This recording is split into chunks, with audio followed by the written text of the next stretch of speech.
नाजरीन, आपको आगाह करे वगन से, जहां हमारे ब्यूरो चीफ अली गुल मुगेरी के मुताबिक आल पाकिस्तान मुगेरी इत्तेहाद के चेयरमैन और ज़िला कंबर शहदाद कोट के मशहूर social worker Nawabzada Mir Humayun Khan Mugeri ने फौजी मुगेरी की जानिब से लालूराय के करीब गाँव मुराद अली मुगेरी में मुनक्किदा चाय पार्टी में शिरकत की।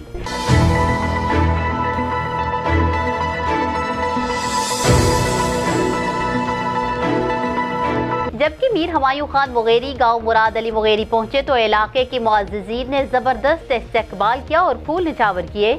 इस मौका पर आल पाकिस्तान मुगेरी इत्तेहाद के चेयरमैन और ज़िला कंबर के social worker Nawabzada Mir Humayun Khan Mugeri ने मीडिया से मुख्तसर गुफ्तगू करते हुए कहा कि मुगेरी बरादरी से हर वक्त मेरा साथ रहेगा। कंबर जिला में मुगेरी बरादरी का सबसे ज्यादा वोट है। मुगेरी बरादरी के मुअज़्ज़िज़ लोगों की मुशावरत से आने वाले इलेक्शन में हिस्सा लूंगा।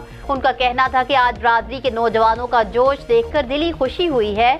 जबकि इस प्रोग्राम में मीर हमायूं खान के साथ रईस अली दोस्त मुगेरी और संगर राजा भी मौजूद थे। न्यूज़ स्टूडियो से फिलवक्त इतना ही। मजीद अपडेट्स के लिए देखते रहिए BBC 11 हेडलाइंस न्यूज़।